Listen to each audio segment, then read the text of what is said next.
नमस्कार. आता माझ्यासोबत आहे SM व्हिजनचे ओनर. एस म्हणजे शहाजी आणि एम म्हणजे मनोहर. तर या नावानेच SM व्हिजन हे नाव आहे. तर मला पहिल्यांदा हा प्रश्न असेल की आज हे जे एक्झिबिशन आहे, इकडे आपण जो एक्सपो म्हणतोय, हा काहीतरी वेगळ्या थीमवर आहे, एअरपोर्ट लुक आहे. सो कसं आहे ह्या सगळ्याबद्दल मला जर ऐकायला आवडेल आधी. याच्या अगोदर आम्ही नवी मुंबईचं एक्झिबिशन घेताना आम्ही वेगवेगळे ब्रँड अँबॅसिडर घेत होतो.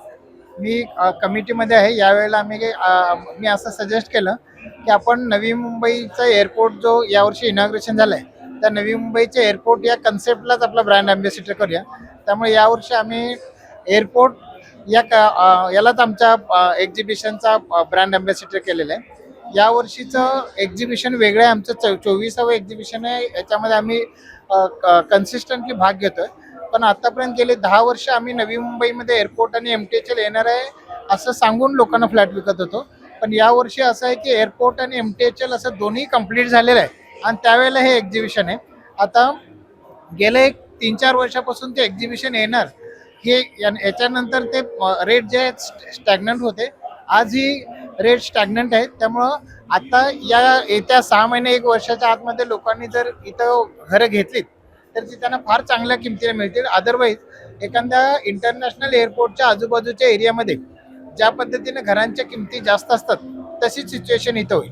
आता त्याच्यानंतर नवी मुंबईमध्ये गेल्या 50 वर्षापासून नवी मुंबई डेव्हलप झाली. पण त्या 50 वर्षामध्ये सुरुवातीला वाशी आणि नेरूळ हा भाग डेव्हलप झाला तर त्यांना 50 वर्षापूर्वीपासून त्याचा लाभ मिळतोय. ऐरोली कोपरखेराने त्याच्यानंतर 10 वर्षांनी डेव्हलप झाली, त्यांना त्याच्यानंतर लाभ मिळतो. खारघर आणि कामोठा हा भाग त्याच्यानंतर डेव्हलप झाला, त्याच्यानंतर त्यांना नवी मुंबईचा लाभ मिळाला. उलव्याला गेले 10 वर्षापासून मिळतोय. पण अजून कामोठा, पुष्पकनगर असे जे भाग आहेत की जिथं अजून त्या नवी मुंबईचा ॲडव्हान्टेज गेला नाही. आता आता नवीन ज्याप्रमाणे आता हे एअरपोर्ट आणि MTHL ब्रिज झाल्यानंतर आता सुद्धा नवीन जे येणारी पुढच्या 50 वर्षाची डेव्हलपमेंट आहे त्याला लोकांनी कॅटेगरायझिकली ते सिलेक्ट करायला पाहिजे. म्हणजे जर त्यांनी उलव्यामध्ये घर घेतलं तर ते उलवा हे MTHL आणि एअरपोर्ट ह्याच्या एकदम बाजूला येतं. तिथं educity, sports city, medicity, aero city येते. त्याच्यानंतर सेमी कंडक्टरची फॅक्टरी आहे. रिलायन्सचं 4300 एकरचा नवी मुंबई SEZ आहे. JNPTचं SEZ आहे. सिडकोचं लॉजिस्टिक पार्क आहे. या सगळ्या ज्या डेव्हलपमेंट आहेत ह्या उलव्यापासून 5 किलोमीटरच्या पेरिफेरीमध्ये. त्यामुळं उलवा हे येणाऱ्या नव्या तिसऱ्या मुंबईचं, नवी मुंबईचं हे सेंटर डेव्हलप होते. त्यामुळं आज ही उलव्यामध्ये जे अफोर्डेबल कॅटेगरीची घरं आहेत त्याच्यामध्ये लोकांनी पहिल्यांदा पसंती द्यायला पाहिजे. जसं मी म्हटलं तसं पहिल्यांदा त्याचा या सगळ्याचा एअरपोर्ट MTHLचा ॲडव्हान्टेज उलव्याला होईल. त्याच्यानंतर मग दुसऱ्या बाजूला द्रोणागिरी आणि पुष्पकनगर या भागाला होईल. त्याच्यानंतर पनवेल आणि त्याच्यानंतर तो नैनाचा भाग. म्हणजे हे टप्पे असे राहणार आहेत. त्यामुळं नवी मुंबई एअरपोर्टच्या आजूबाजूच्या सगळ्या भागाचा विकास होणार असला तरी त्या विकासामध्ये सगळ्यात पहिल्यांदा कुठं लाभ मिळेल त्या पद्धतीने लोकांनी जर सिलेक्शन करायचं म्हटलं तर त्यांनी उलव्याला पहिली पसंती द्यायला पाहिजे. खूप छान उत्तर. कारण मी तर म्हणेन प्रत्येकाच्या मनात हे आता सध्या कन्फ्युजन चालू आहे की नवी मुंबई डेव्हलप होते, पण मग ते सुद्धा कन्फ्युज आहे की पुष्पक नगरला आपण घर इन्व्हेस्ट म्हणून करावं की उलवेला जावं का तळोजाला जावं. आता जे सध्या कोणती प्रॉपर्टीज आहे की ज्या डेव्हलप होत आहेत SM व्हिजनच्या अंडर, आणि त्यांचे रेट काय आहेत? SM डेव्हलपर ही आमची कंपनी आहे आणि SM व्हिजन आमचा एक प्रोजेक्ट आहे. तर SM व्हिजन ही SM डेव्हलपर्स ही आमची कंपनी 20 ते 25 वर्ष या क्षेत्रामध्ये आहे. आणि आत्ता मेनली आमचे जे प्रोजेक्ट आहेत ते उलव्यामध्ये आहेत. म्हणजे कम्प्लिटेड पण एक 10-15 प्रोजेक्ट झालेले आहेत आणि एक 4-5 प्रोजेक्ट आता प्रोग्रेसमध्ये आहेत. तर जे झालेले आहे ते रेडी टू मूव्ह मध्ये आहेत, रेडी टू मूव्ह झालेले आहेत, Ready to OC move झालेले झालेले आहेत. आहेत. आणि आता जे कन्स्ट्रक्शनमध्ये आहेत त्यांचे काही 80% झाले, काही सुरुवात झाली आहे. असे 4-5 प्रोजेक्ट आता पण आहेत सध्या. आणि उलवा जो आहे तो आता पूर्ण नवी मुंबईचं सेंट्रल होणार आहे. कारण अटल सेतूमुळे दक्षिण मुंबईला मुंबई फार 15 मिनिटाला कनेक्ट होते. नंतर आता एअरपोर्ट 25 डिसेंबरला सुरू होतोय. त्याच्यानंतर एअरपोर्टच्या संलग्न असा एरो सिटी येतोय, एज्युकेशन सिटी येतोय, स्पोर्ट्स सिटी येतोय. हे सगळं त्या पेरिफेरीमध्ये 5 किलोमीटरच्या रेंजमध्ये येतोय. आणि अशाच ठिकाणी आमचे आता प्रोजेक्ट आहेत. तर हे आता जे रेट्स आहेत ते लोकांना आज तरी पण अफोर्डेबल आहेत. तर तरी याचे काय रेट असेल सर सुरुवातीचे starting? साधारण एक 40 ते 50 लाखाला आज आमच्या अफोर्डेबलच्या 1 BHK भेटतोय. त्याच्यानंतर कॅटेगरीली ते जसं प्रोजेक्ट असेल, समजा G+7 असेल, G+12 असेल, त्याप्रमाणे त्याचं रेट व्हॅरी होतं. तर आजच्या डेटला ही फार मोठी संधी आहे का आज जर लोकांनी बुक केलं तर आज आणि आम्ही या एक्झिबिशनमध्ये एक स्पेशल गिफ्ट ठेवलेलं आहे. जो पण आमच्याकडे फ्लॅट बुक करेल त्याला ॲक्टिवा गाडी आम्ही गिफ्ट देणार आहोत. वा, खूप छान आहे. प्रत्येक बुकिंग होणाऱ्याला. Very nice. म्हणजे या एक्झिबिशन मध्ये जो कोणी बुक करेल त्याला ऍक्टिवा ही गाडी सुद्धा गिफ्ट म्हणून मिळणार आहे.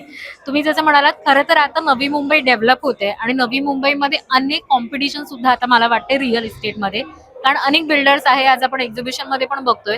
जर मी विचारलं comparative other builders, SM vision काय लोकांना वेगळं देत आहे किंवा ग्राहकांना काय वेगळं मिळतंय, तर त्याचं उत्तर काय असेल?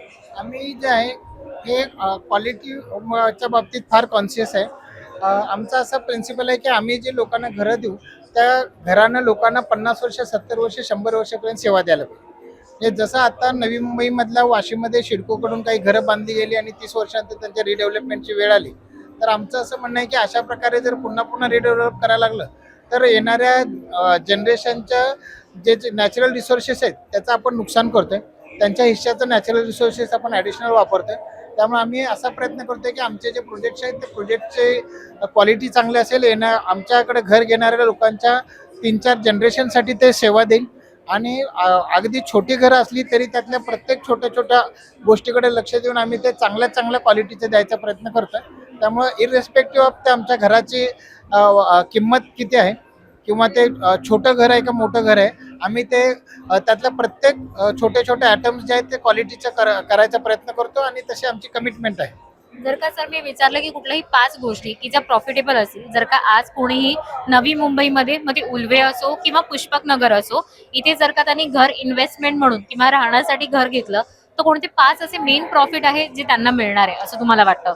नवी मुंबईमध्ये जर घर घेतलं तर सगळ्यात पहिल्यांदा तो साऊथ मुंबई बरोबर एकदम कनेक्टेड होईल. ट्रान्सपोर्टेशन वाईज त्याचा फायदा होईल. एअरपोर्टच्या इन्फ्लुएन्शियल एरियामध्ये असल्यामुळं त्या प्रकारचा त्याला बेनिफिट मिळेल.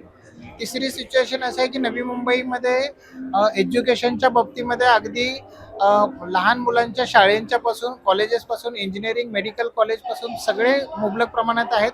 आत्ता नवीन आपल्याकडे 10 इंटरनॅशनल युनिव्हर्सिटीज होतात इंजिनिअरिंगच्या, तसेच मेडिकलच्या युनिव्हर्सिटीज होतात. आणि आपल्याकडं नवी मुंबई कॉर्पोरेट पार्क, हे नवी मुंबई कॉर्पोरेट पार्क बांद्रा कुर्लाच्या बेसिसवरती होत आहे. म्हणजे अशा प्रकारे जॉब क्रिएशन, म्हणजे इथं राहायला येणाऱ्या माणसांना त्याचं एज्युकेशन इथं सगळं होऊ शकतं, त्याला हायर एज्युकेशन मिळू शकतं, त्याच्यानंतरचे जॉब अपॉर्च्युनिटीज त्याला याच ह्याच्यात मिळू शकतात. आणि नवी मुंबई हे वेल प्लॅन्ड सिटी आहे. त्याच्यामध्ये झोपडपट्ट्या नाही, त्याच्यामध्ये तुम्हाला गुन्हेगारीचं प्रमाण कमी आहे. इथला सिवरेज ट्रीटमेंटचं चांगलं प्लॅनिंग आहे. पाण्याची येत्या 25-30 वर्षासाठीची प्रोव्हिजन आहे. जर आपण बघायला गेलं, फॉर एक्झाम्पल मी म्हटलं की आज जर का मी एखादं घर घेते नवी मुंबईमध्ये, त्याची कॉस्टिंग समजा 40 लाख आहे, तर काय सांगाल की हीच कॉस्टिंग मी समजा 2 किंवा 3 वर्षानंतर किंवा 5 वर्षानंतर ते घर सेल करते, त्याची कॉस्टिंग काय असेल?